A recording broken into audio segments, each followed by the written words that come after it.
So good morning, everybody.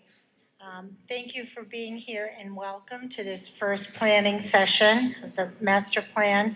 I'm Rosie Kennedy. I'm a selectman here in Hamilton, and I'm also a member of the master plan steering committee. I'm going to have to separate you. Okay. Oh, gosh. So I'd like to first introduce my colleagues on the Board of Selectmen. I saw Jamie Knudsen is here, and Darcy Dale is coming in now. She got lost and went to the library, so here she comes now. I think it's important to mention that our last master plan was published in 2004. It's now time to republish again and take stock of where we are as a town and decide what our vision is for the future. And so I'm very, very pleased that you're all here to participate in that process. And I'd like to now introduce Jack Lawrence, who is the chair of the Master Plan Steering Committee. Good morning, Jack. Good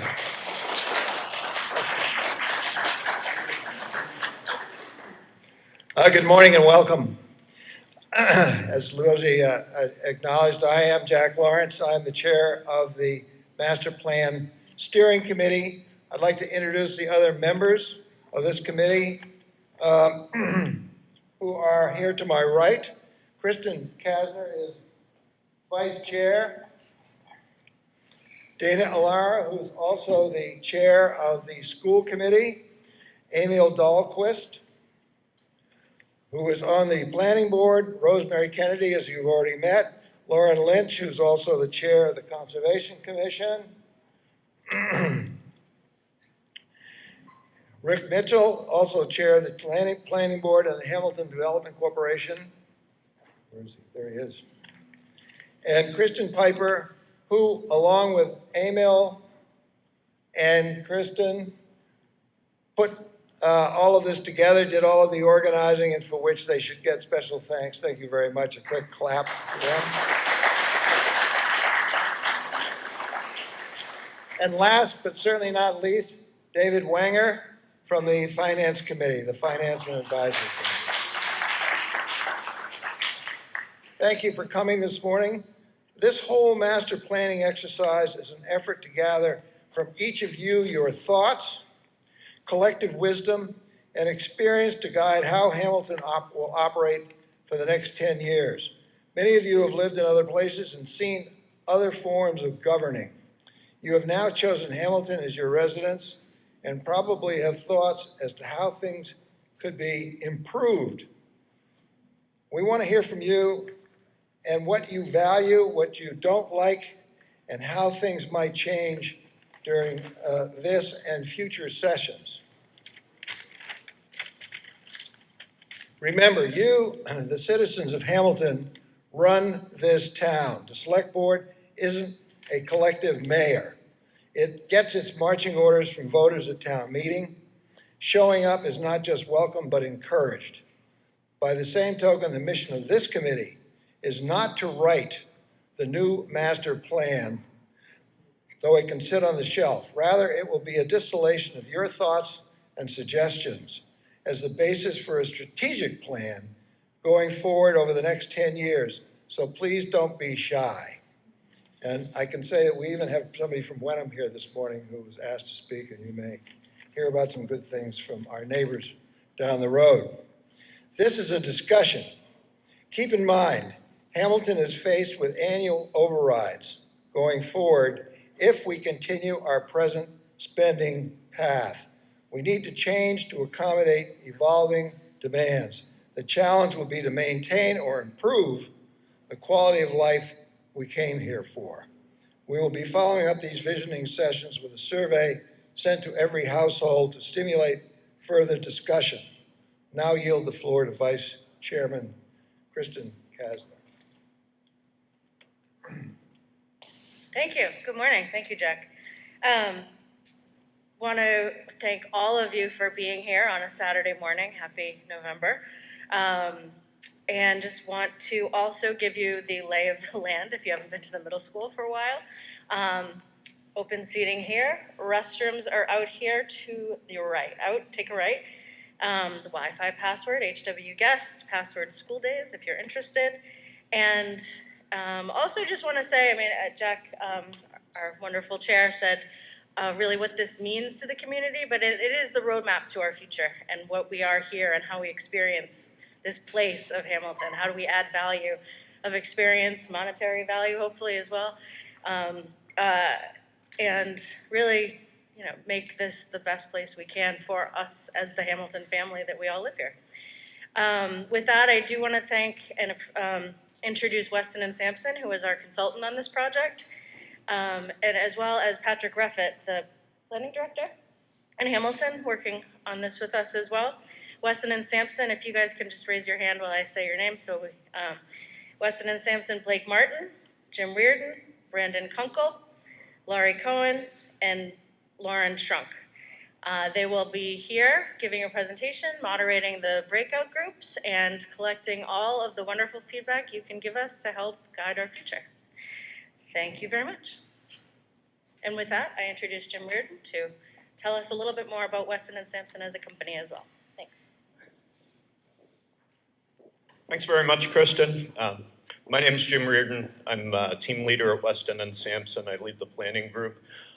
You probably know Weston and Sampson for its 120 plus year history now, starting off in water resources and including water supply, wastewater, other forms of engineering, and then more recently building into to other areas such as architecture, planning, landscape architecture, and areas like that.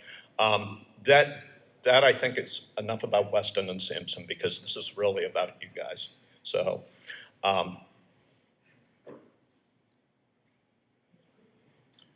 quickly first, our agenda. So we're starting off with introductions, which we've of course taken care of here. We're going to do a brief presentation.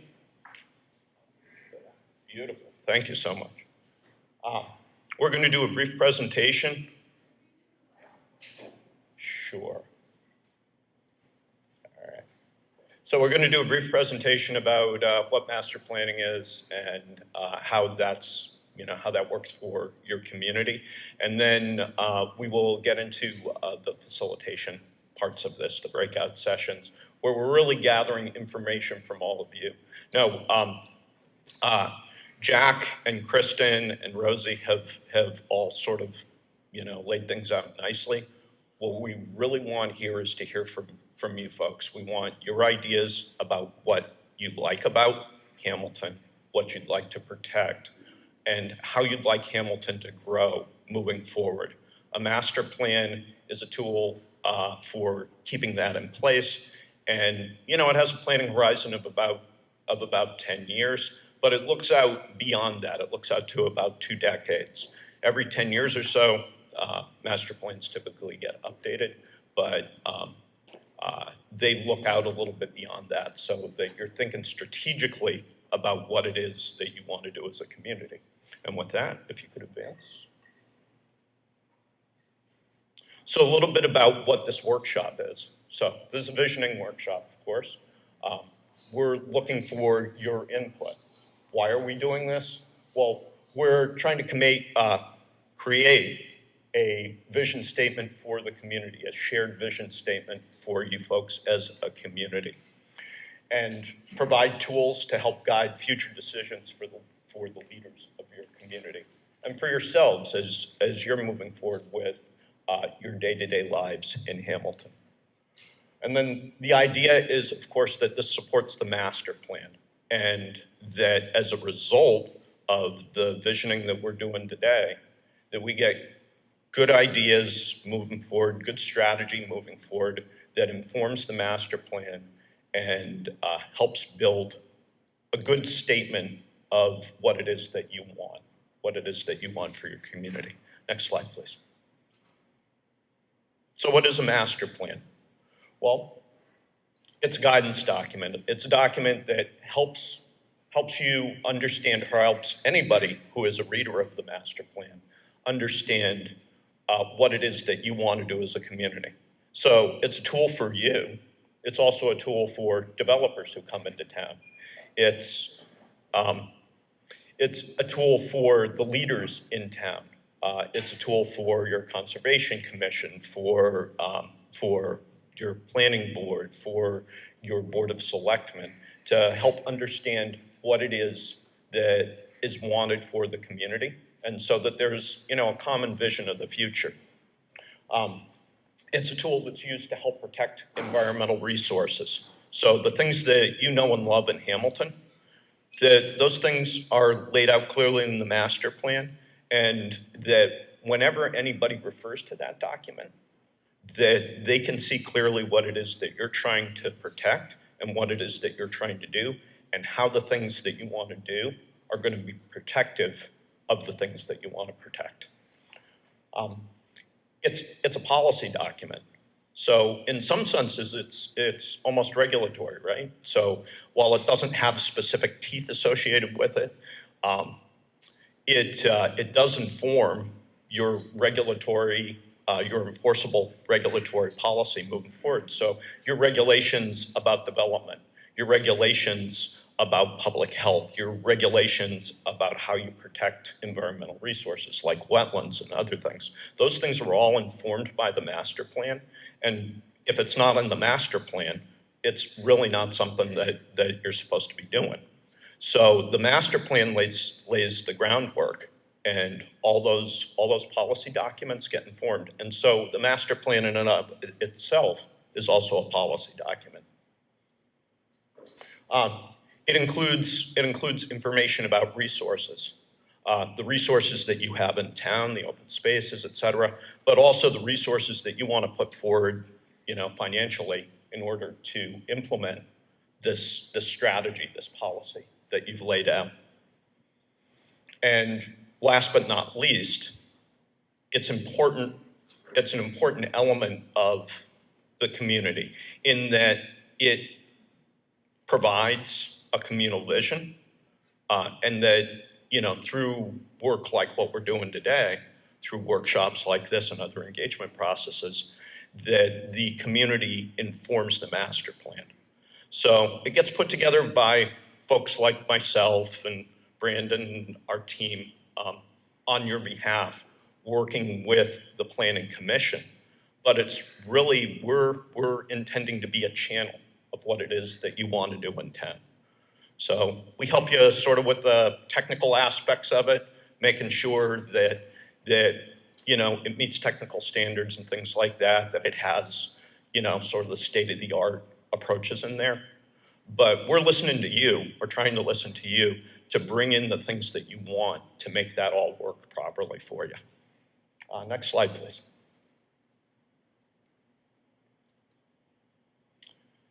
All right. And next slide after that, too. All right, so now we're getting to the next parts of the agenda today. The first thing that we're going to do, or first couple of things that we're going to do here, are some breakout sessions.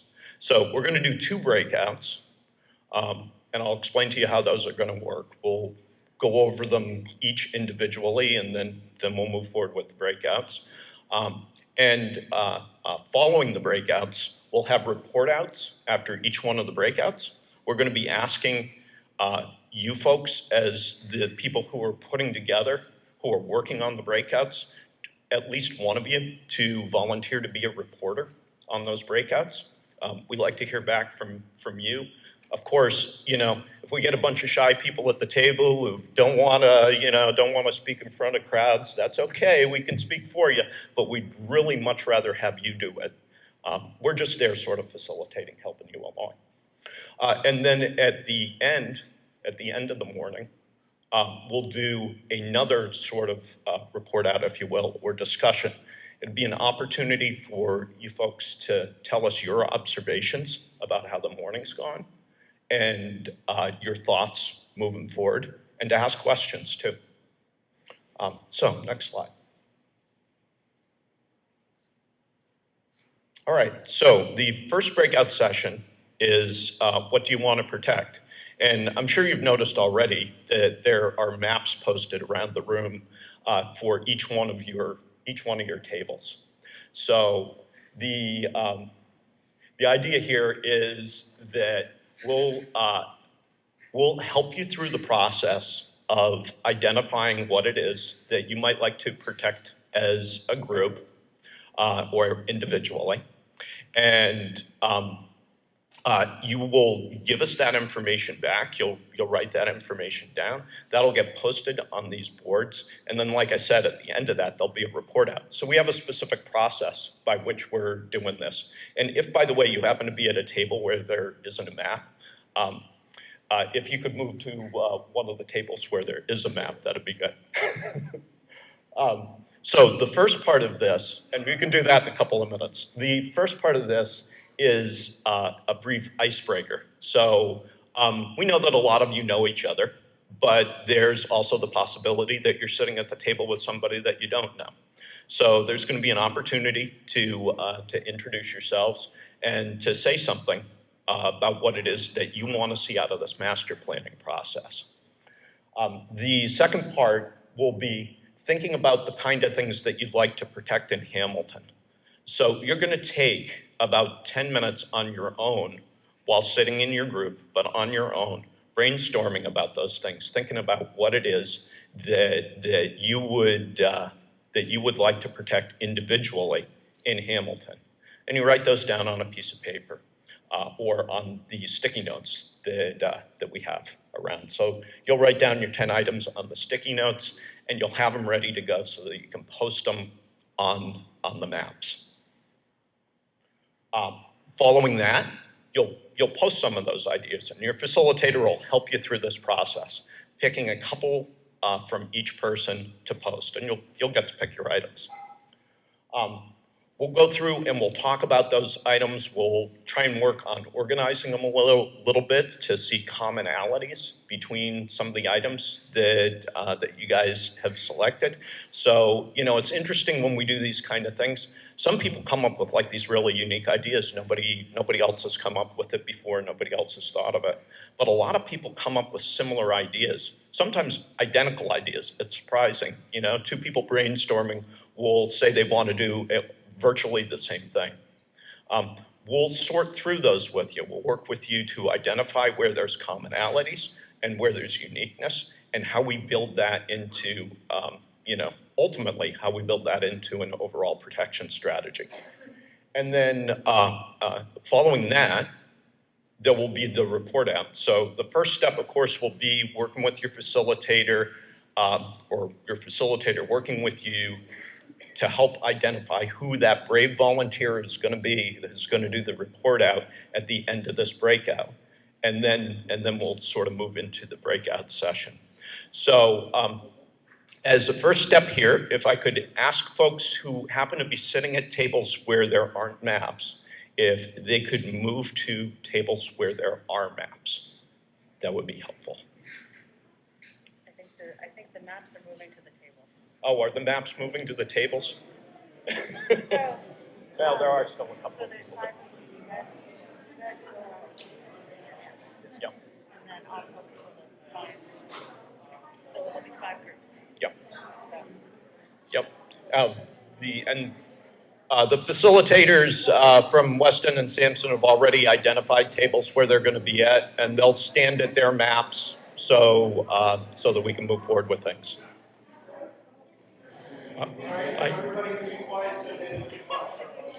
Thank you. Thank you. I feel right at home being picked on because I'm picked on at home. So I'm supposed to report out in terms of this table's perceptions of what is appreciated, what is liked in our town. So I will just briefly go through these. I put down form of government, that is participatory government. I think it's essential that we try to maintain that, and we'll only do that if we're active. Otherwise, it'll disappear, I'm afraid. Open space, of course, Appleton Farm and others are appreciated. Here's one that I like, Hamilton, care for those who care for us, sort of a communal aspiration, which some people say has been actually fostered by our current COVID environment. Water resources, there's that one. Large, there's some concern, we're sort of merging into the next topic, about larger properties that are paying less taxes. The example was myopia, which is getting an abatement, a sizable reduction in their tax obligation. That'll have to be made up by us. And apparently there are other examples of that. We are stewards for our community. That gets back to public engagement. We are our own resolve and solution if we remain active in the town. The small town feel, the rural character, of course, the opportunity for recreation, forest land, low density, with an active downtown, with commercial and other opportunities for public engagement in a concentric downtown area. So I think that's a summary of where we're at thus far. That was excellent, David. Thank you so much. Round of applause for David. All right, we're going to go around to Lauren's table next. Who is the reporter?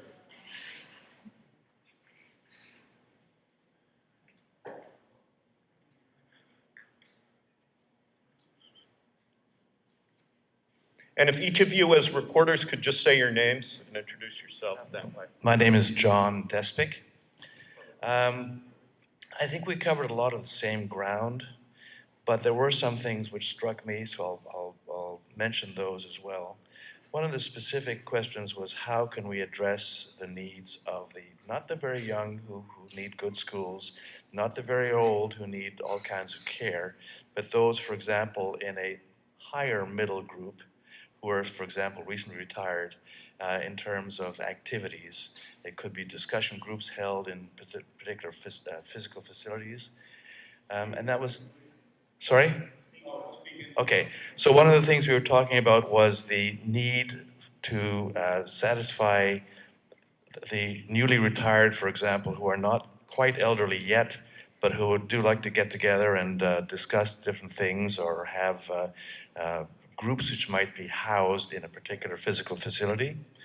The other thing that was mentioned, which was completely separate from what I've heard so far, is that although we're discussing the needs of Hamilton itself, what about areas that abut us? For example, there's a controversial program going into Ipswich right now, an office park.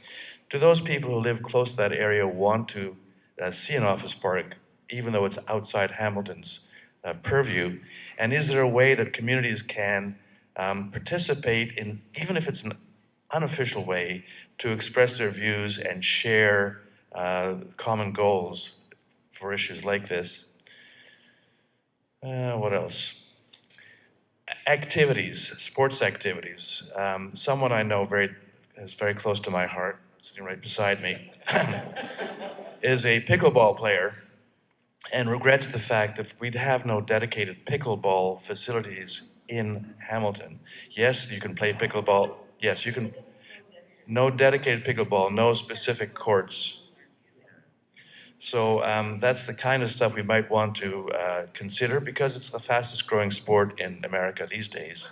If I could, John, just one more, or you can pass it on. No, I can't think of anything offhand. I was just trying to mention things that hadn't been mentioned before. Beautiful. That was perfect, John. I appreciate you doing that. All right, moving on over to Sydney's table here. And you, sir. Thank you. I'm Scott Holtz. And Scott, if you could pick on things that haven't been mentioned yet. Sure. Well, I think we're hearing a lot of similar themes, and Sydney did a lovely job of organizing these topically.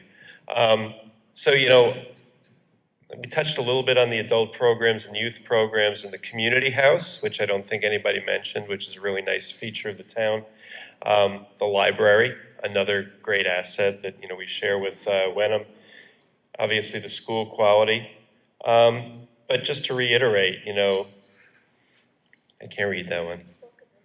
Oh, the walkability of the town, and then that goes to the open space conversation, but the fact that you can really walk from one area to the other. And then the overall environmental quality, the fact that at night you can see the stars in the sky, it's dark and it's generally pretty quiet when the traffic on 1A stops. So, but, those, I think to echo what the first table said, obviously the open space component sort of runs through all of this and that sort of quaint rural aspect that the town has. That was wonderful, Scott. Round of applause for Scott. Excellent job. Laney, I'm coming to your table next. That's right. Thanks, Greg. Thank you.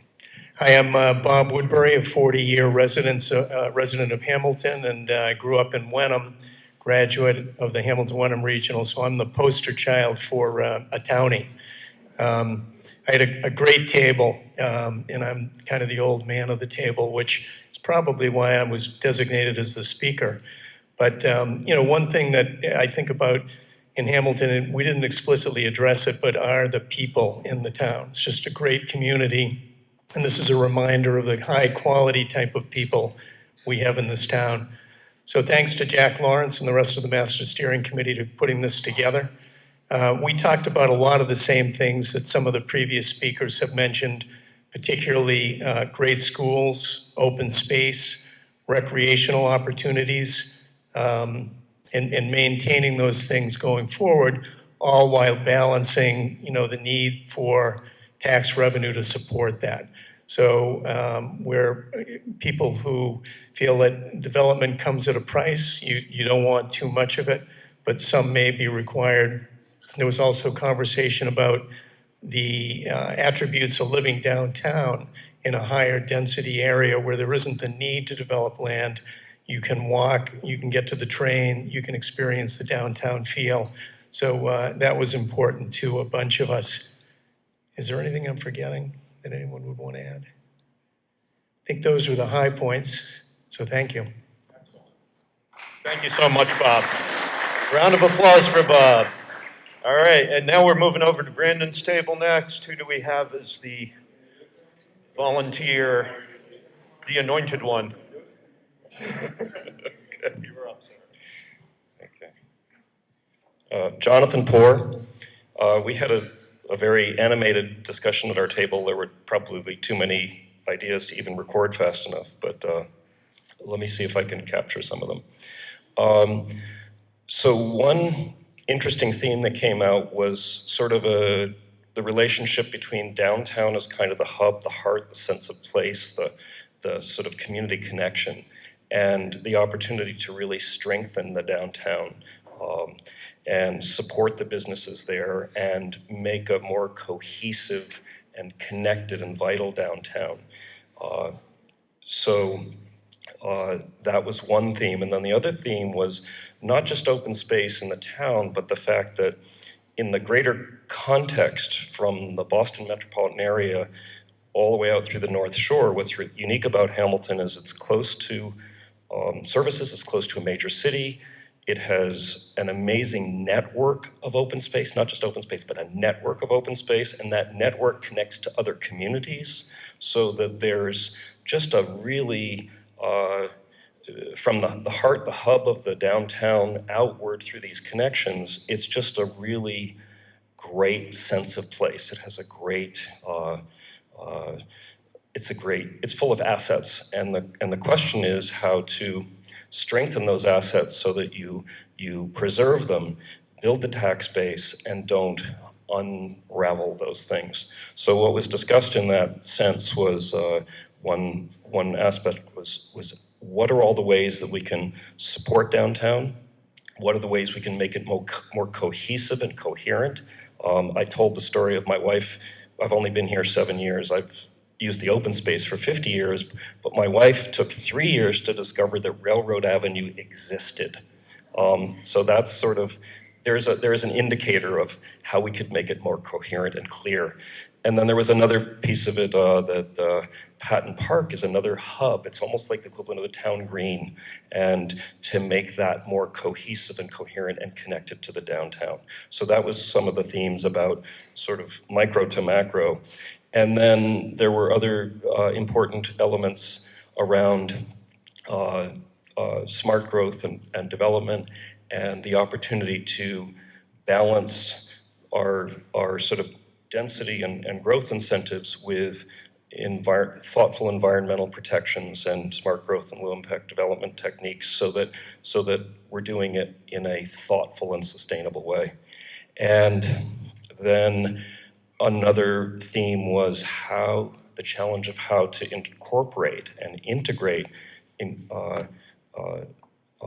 affordable housing, inclusionary housing into the community, so that it's neither all clustered downtown, in a way that's unhealthy, nor is it using up virgin open space and not following smart growth principles by not being near services, transportation, and community support. So what's that challenge? How do you address that? And so that was an important theme in our discussions. What have I missed? Help me out.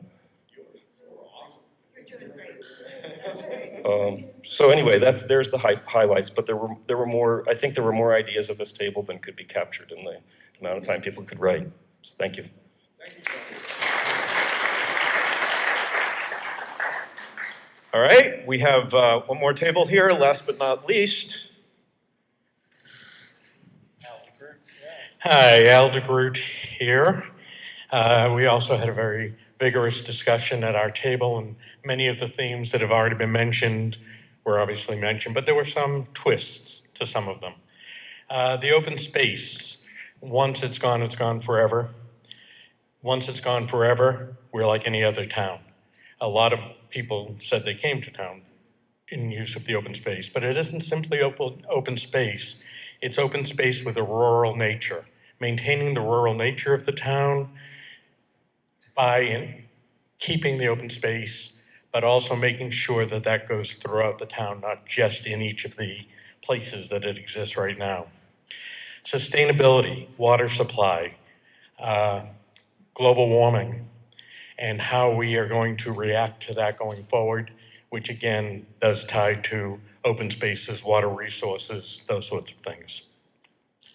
We had an interesting discussion about multi-generational gathering and both the social and psychological aspects of coming together as community. Many of us of my age or even younger, most of our social activity and engagement in town had to do with the sports fields, being out at soccer games and football games. As soon as my kids grew up and left town, there was nothing.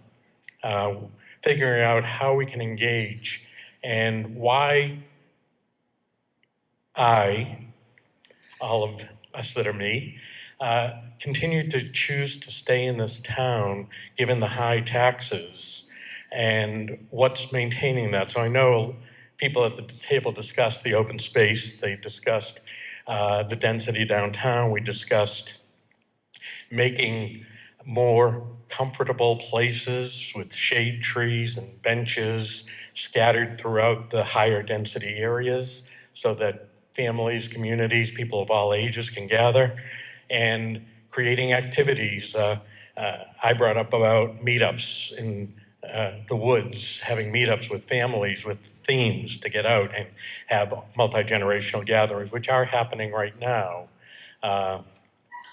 in some woods that are very dear to me. Smart growth, high density downtown, and viability downtown, getting that downtown area businesses, a mix of businesses and attractability to people coming in. One of the things in our history as Hamilton that we just at the table decided is important to mention is the equestrian trails throughout, maintaining those equestrian trails, both for horses and for people walking. It just adds to the space and availability of that sort of thing. And smart growth, water supply, I think that's it. Anything? Yeah, round of applause for Al. Thank you so much. Thank you all. Like, quick round of applause just for yourselves here too. I think you're doing an awesome job. We want to give you guys an opportunity to stretch and take a quick break. I want to assure you that also we've taken photos of each of these, so they've been preserved. But please take a moment, 5 minutes. Let's say we'll come back at 5 of 11 to start again. Please feel free, the restrooms are out around back in the hallway back. Grab some food, grab a drink, say hi to your neighbor, whatever works. Hey, there is one person here that we neglected to introduce at the beginning, and I just wanted to point her out. That's Sydney Picard. Quick round of applause for Sydney for all her help putting stuff together. She's been running around getting photographs of the maps with all your ideas on them. The next step is going to be, first off, the facilitators will each turn the board around, and on the back side of the board is the next facilitation prop, I suppose we'll call it. And so we're going to begin this part of the session now. Oh, one thing I also wanted to make note of. So Jack Lawrence has very generously donated his very own letter inbox. And why is this so important? Well, this is going to be at your local library.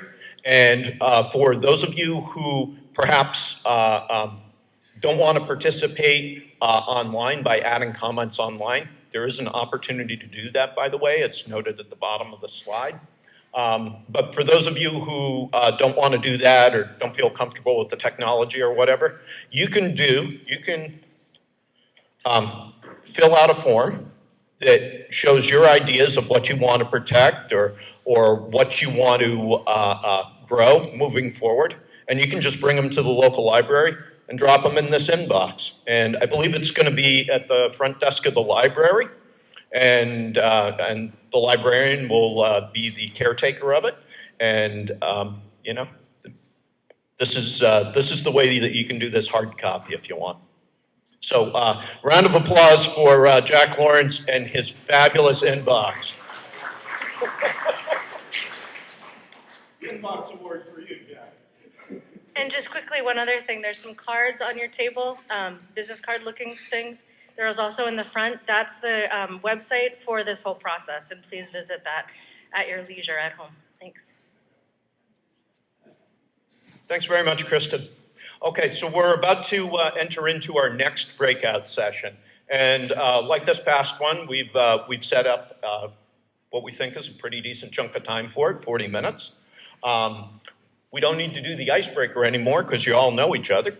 So we're going to get right into the breakout. And what it's going to be is how you want to grow Hamilton. So similarly to the last breakout, you're going to take about 10 minutes at the beginning of the session and just identify for yourself things that you want to see grow or added to somehow moving forward in Hamilton. And again, I want you to think about the planning period of this master plan. So the idea would be that in 10 years, the master plan gets updated comprehensively again, but 20 years out is really the planning horizon. So the master plan is intended to think forward about 20 years. And I know it's hard to think forward 20 years.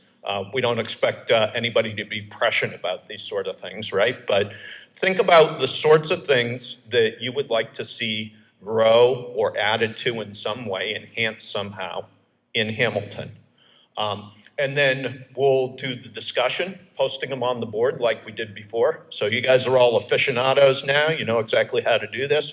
So you'll identify the things that you want to see grow, and we'll post those on the board, and then we'll do a report out again. So at the beginning here, or sometime during the facilitation, during the breakout session, I want the facilitators to help you all identify a reporter.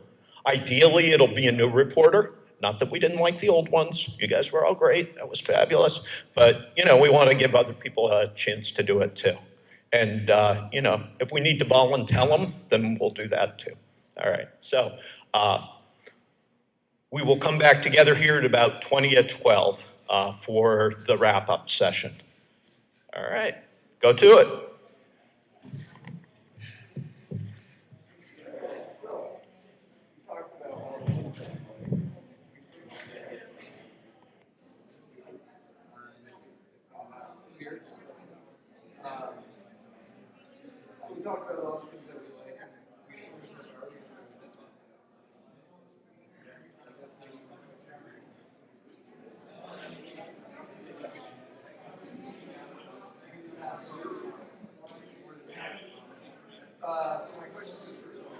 Hey, everybody. Whoa, that's loud.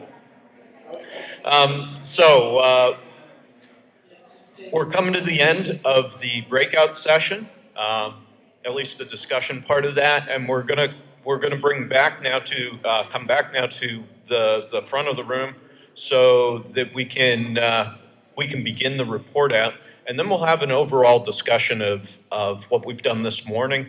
And be really interested to hear your observations about this process, as well as the sorts of things you see as being important moving forward.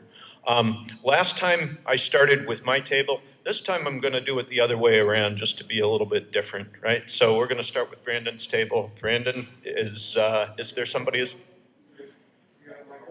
Oh, yeah, of course you can. Sorry.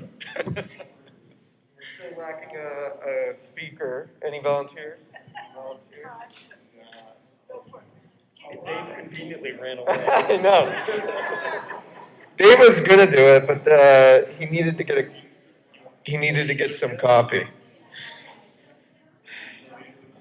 Yeah, why don't you do it? I'm blaming this on Dave.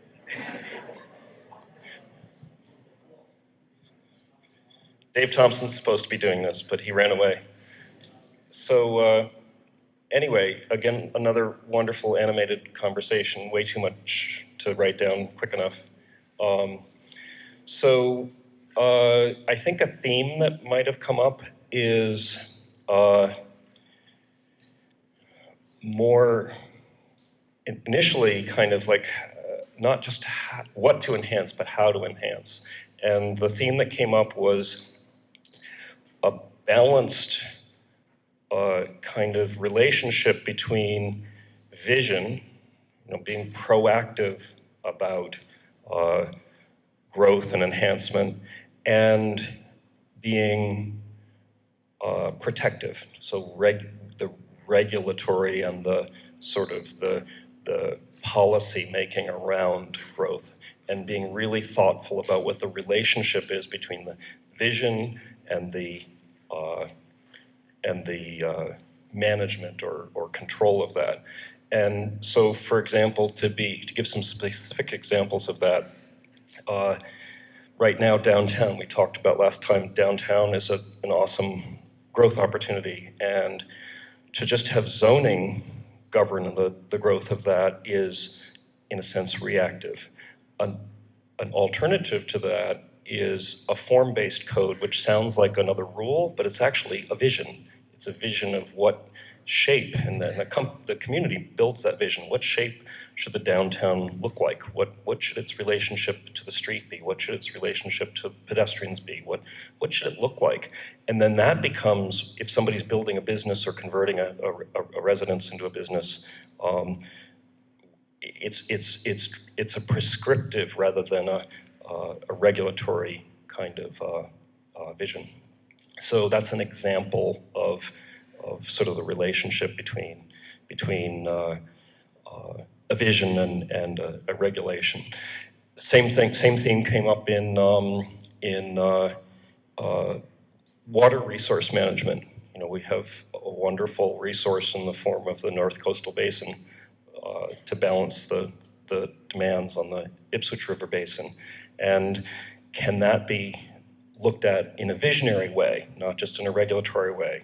So can we fix and enhance our GPOD, Groundwater Protection Overlay District, so that that resource is protected, but can we also at the same time have a vision for how to leverage it for the town for the future, and maybe even it has financial possibilities. So that's another example of the relationship between, the dynamic relationship between regulation and vision. What were some other, tax base. Commentary about tax base not being just on the homeowners, being the homeowner's responsibility, but how can we have a bigger, broader idea of building tax base, say, for example, with a really thoughtful, controlled, contributing larger development. The example was given of New England Biolabs, and my understanding of that particular process is that just didn't happen. It was a collaboration between the town, the planning department of the town, the regulators, and the proponent for that. It was truly a collaborative and visionary operation, and that was why it was so successful. So that again comes back around to that theme between marrying vision and sort of the regulatory process. Help me out. What else do we have here? Gordon Conwell. Gordon Conwell coming up as an opportunity for sort of redevelopment and something that can contribute to the tax base in the town. And the awesome thing there is that it's already a disturbed or developed property. It has buildings, and so it automatically fits into a smart growth vision where you're, instead of developing open space and using undisturbed land up, you're taking something that's already been developed and actually even has viable buildings that you can reuse and repurpose. So there's again an example of where you can sort of marry the protection component of it. You're protecting open space, but you're really leveraging something that exists in a more visionary way. What else did I miss? This question. Oh, do we want to grow? So that was an animated topic, very animated. And so the dialogue there was, it's one thing to say, well, we don't necessarily need more population. That may or may not be desirable. But the more critical thing is running a community is a lot like running a business. You must keep evolving and growing to keep up with increased costs of infrastructure, maintenance, and schools, and salaries, and maintenance, and whatever resiliency we need to build in for climate change and other economic potential impacts. So you can't just say, I want the status quo, I want to protect. And this comes back this circles right back around and sort of ties a ribbon around the relationship between vision and regulation. Or vision, sort of like, vision is sort of the expansive gesture, of outreach and development, and then regulation is sort of I want to protect what I have. And there has to be a dialogue, there has to be a healthy relationship between those two things. You can't have just one or just the other. Just growth will destroy what you value. Growth without control. Just control and you'll wither.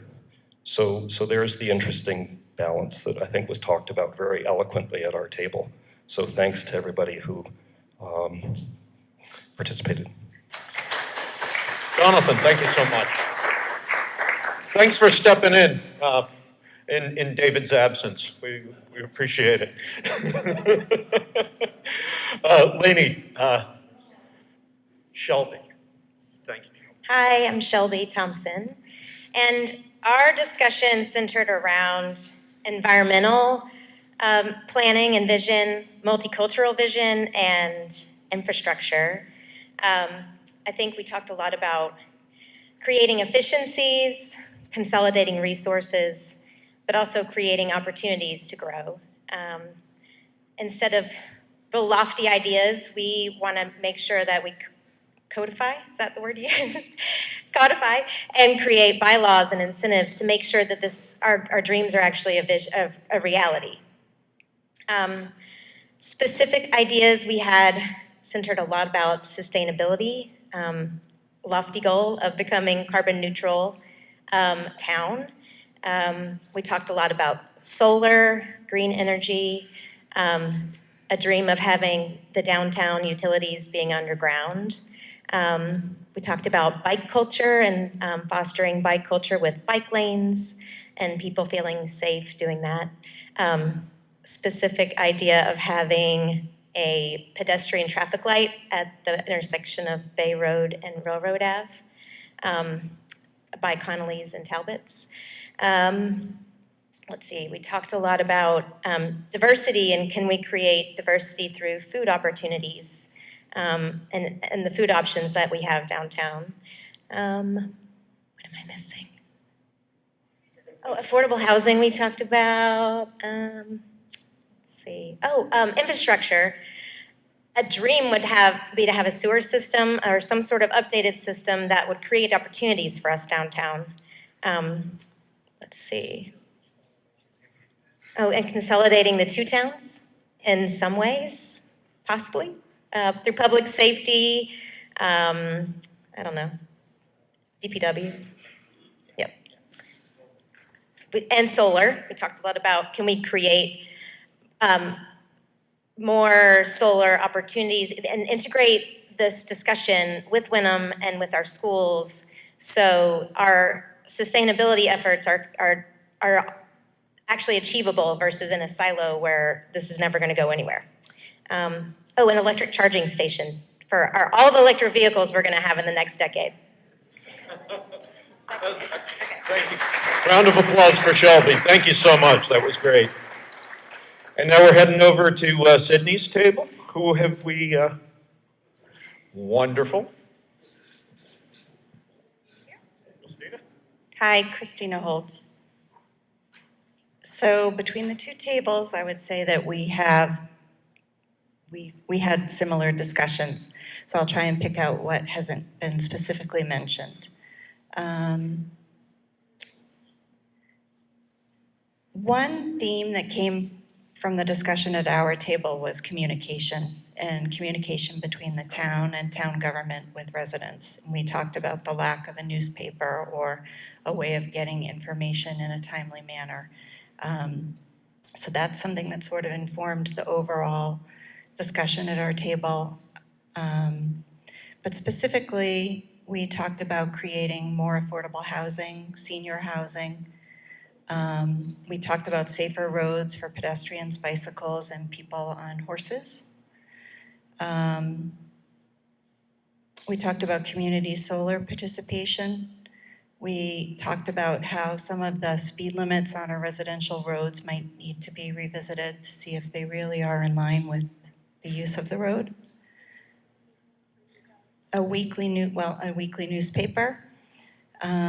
We talked about exploring barriers to racial diversity within the town. We talked about expanding the scope of the Conservation Committee via bylaws, doing more things and doing everything that's future-oriented with Wynnum in mind. So keeping participation in mind right at the start rather than reviewing it later. Is there anything else? Dark skies, participation. Oh, securing our water supply. One of the ideas was potentially considering the MWRA and our power grid with, of course, the dream that's already been mentioned of starting to move things underground. Anything else? Thank you, Christina. That was great. And I'm going to sneak around here. Blake's table is next. Thank you. My name is Marnie Crouch, and I think there are definitely common themes emerging. I will reiterate that sustainability is one of those themes, and oh, I'm sorry. So sustainability is a critical component of this, and we need to really think long and hard about how to implement those strategies. Certainly putting power lines underground could be a start of that, but charging stations, incentives to solar and those kinds of things. It's easy to forget. I'm not a singer. Another idea similar to sustainability is enhancements to our agricultural land, and that may again involve zoning changes, but it is something that we could consider. I'd say the biggest discussion points that we had were improvements to the downtown. The downtown lacks cohesion. It would be wonderful if we could move the industrial uses on Willow Street to another area in town, because obviously those lots along Willow Street are prime areas for smart growth, for affordable or senior housing. Another idea is a corridor between the downtown and Patton Park. This would be particularly important if the Winthrop School site was at some point developed, but the walkability of Route 1A now is marginal, and it would take some imagination to make that connection between Railroad Street and Patton Park. And then our table also was very much interested in making significant improvements to Patton Park so that it's not just a playground for children, but could be improved through landscape design and focus on the history associated with General Patton and that park, and just become a much more beautiful and inviting space. Although obviously it's very lovely as it is now, but it could be improved. Regionalization was discussed, and again, consolidation of public safety could provide a significant cost savings, at least to Hamilton. And I think, have I missed anything? So. Thank you so much, Marnie. Oh. Marnie coined the title for our master plan. Hamilton, functional and beautiful. Nice. Maybe not a singer, but perhaps an author. Gary. Hi, I'm Gary Stein, and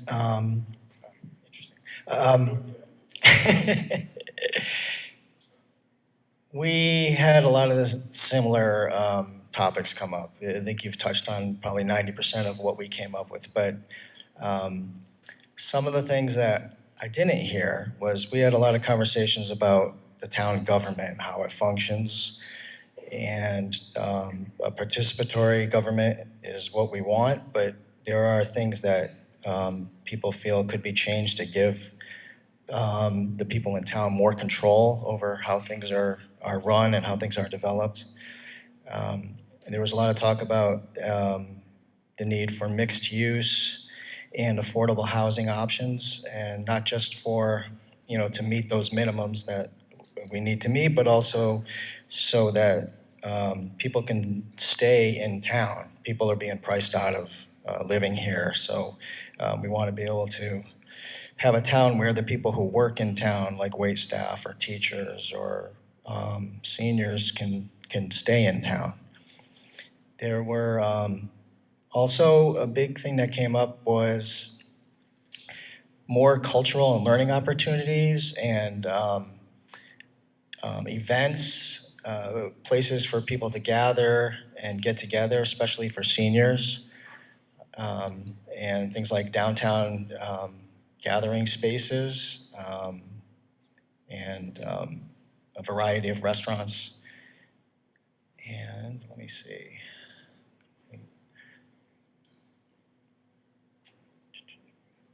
I think that's really, well, and then also issues about how taxes are assessed and making sure that's fair for everyone in town.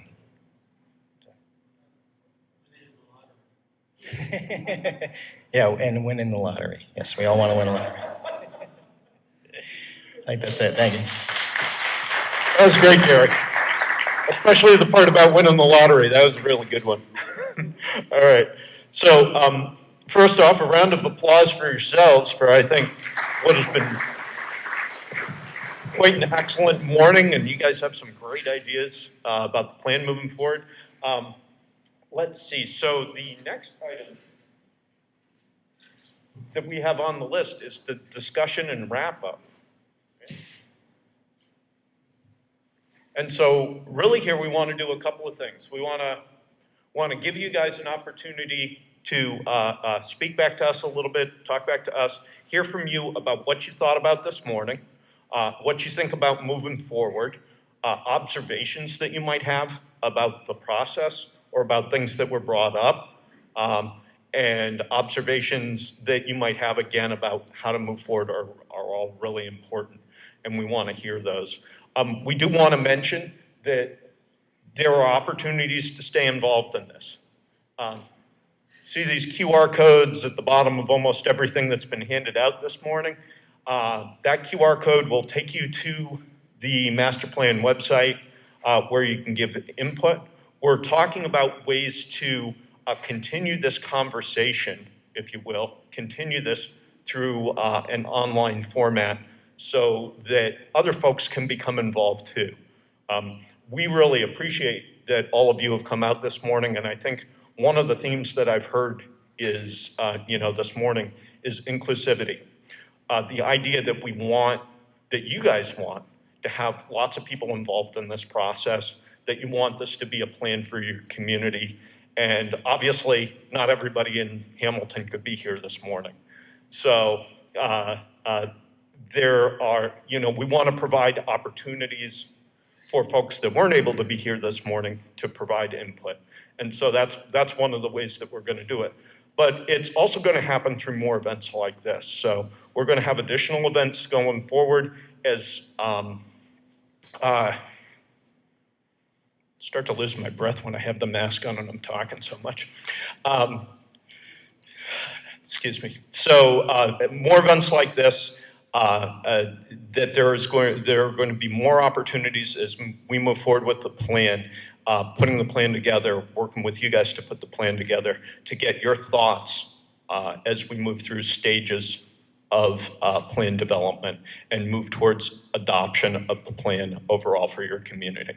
So we want to assure you that there are more opportunities to participate and that we hope that you'll stay involved.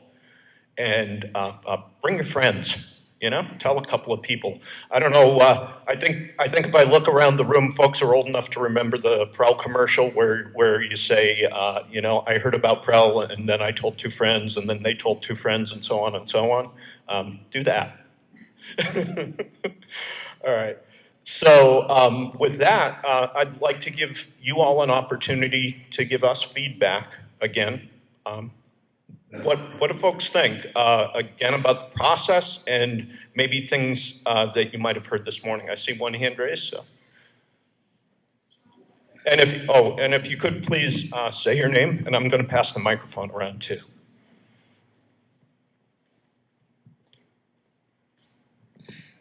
My name is Kathy Simons, and I was just so impressed with the intelligence in the room and all of the great ideas that I think that a lot of times there's a real falling off of participation, even when there are websites and interactive websites, places to leave your feedback. I was just wondering if there's any consideration for working groups as the recommendations get put together or the strategic plan.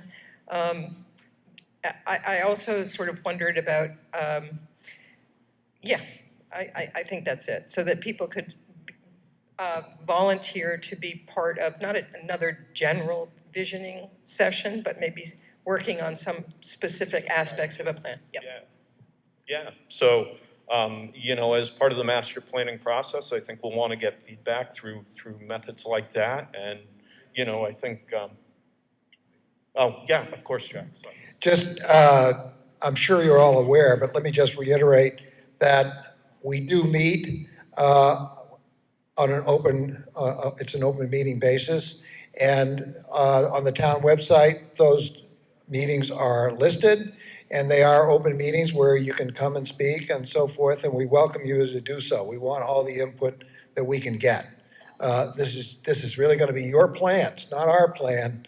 And at the end of the day, we want to hear from everybody we can, to the point I may get killed by my colleagues about this, but if you see a member of the committee, which is one reason I introduced them at the beginning, walking down the street, you're free to go and attack them. Don't be too vicious, but give them an idea, and but we would love to have you come to the meetings themselves. Please come. Thank you. So an advocate for attacking members of the committee, that's excellent. Thank you, Jack. Yes, sir. Thank you, Jack Davis. I really enjoyed this morning and want to thank the committee for planning this opportunity. Just a question about follow-up, and that's I'm sure many of us have been to meetings like this and sticky pads on the posters and so forth. So I guess the question is about the attrition of information. I found the conversation around the table is very stimulating, but what will be taken away, or what did the committee members actually hear, and what's the next step in processing this information so that a lot of these good ideas are not simply lost after we all go home in 15 minutes? Jack, thank you very much. I think that's a great question. Basically, how do we move forward with this information and make sure that that we're not losing data along the way? And I think that happens in a couple of different ways. One is for us as your consultant to bring the information back and think through how different elements of it fit together, how they might fit into categories of implementation. It certainly, we took photographs of all this stuff. We'll keep that information. That'll become part of the plan, but make sure that those ideas get reflected, the ideas that you guys have come up with this morning, get reflected in those categories and in action items moving forward. And then through next steps in the planning process, we'll reintroduce those ideas to you to make sure we haven't glossed over something or lost something along the way. Does that help out a bit? Thank you. That was a great question. Jack? Sorry again. It's my understanding that anything that went into this microphone today will come out in a written form during our debrief on Monday, and that this has all been recorded. So this is going to come back in some form that we can work with, right? Absolutely. Thanks, Jack. Other questions, comments? Yes, sir. Al, right? Al DeGroot, and again, thank you to the committee for pulling this off. And I was a bit skeptical coming, and the reason for the skepticism is my experience with the town in general, making a plan, implementing the plan, and then coming for input backwards. I really appreciate, and I was skeptical, that I was stepping into a similar thing, and I'm not alone in this. Our table had a lot of agreement, and a lot of people I know have in town. So I appreciate that. I really look forward to more open forum, more ability to, and ultimately when the plan is written and set in stone, we can all look back and say, that's from that meeting. I remember talking about that, and it was real. Just for your information, for anybody who's not aware, the Capital Committee and the Finance Committee, Finance and Advisory Committee, have been working together on creating an Excel sheet with assumptions and quantifications of certain courses of action that will go out for 5 and 10 years. Obviously, it becomes less accurate as we go along, but it gives us a way to play what ifs with the town finances. We're working with Alex, our new finance director, and Joe Domalewicz, the town manager. And I think that's going to be a wonderful tool that we will have for assessing how things are going. But again, let me remind you, the meetings of the FinCom, CapCon, et cetera, are all open meetings, and you are welcome, as well as the select board. And so please attend these things. We want all the participation. You all, and town meeting, town meeting is an open forum. People can get up and say almost anything they want as long as they're polite. Polite is important, so. Thank you. Yeah. One more, time for one more. Bob? My name is Bob Stellard. In reference to the Excel sheet, I was wondering if it's a possibility that we could include the previous year's reports. So we see this there and see this and see some potential progress along the line. And if we've been doing the same statements for the last 20 years, it would be interesting to know. Okay.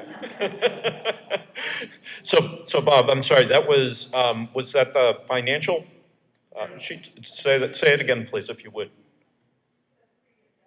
Oh, the previous master plan. Ah, okay. So action items that were in there. Okay, absolutely.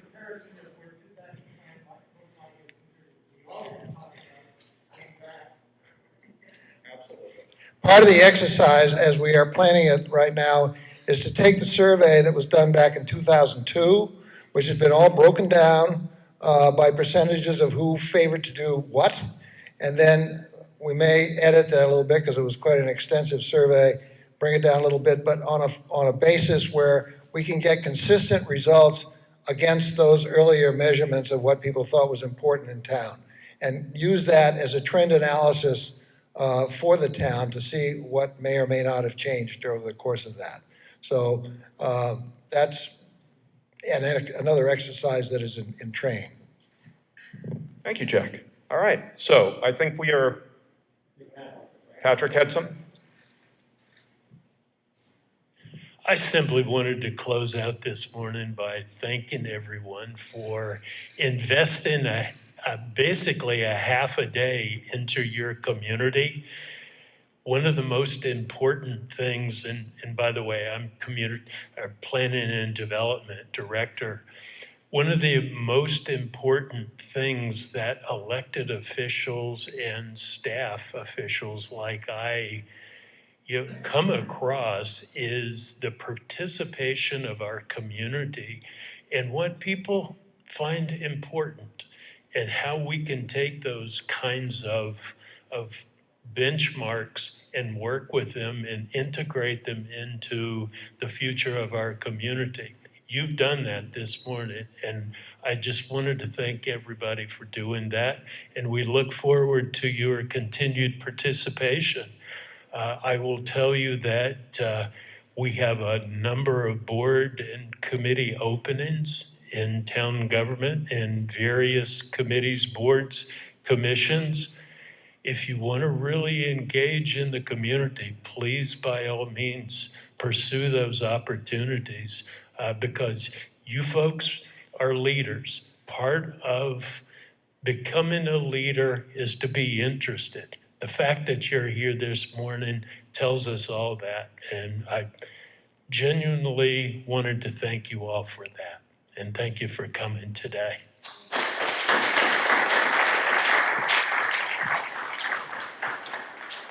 Patrick, I think you can pretty much just drop the mic after that. That was excellent. Thank you. Thank you all. We really appreciate you coming here this morning. Have a great Saturday.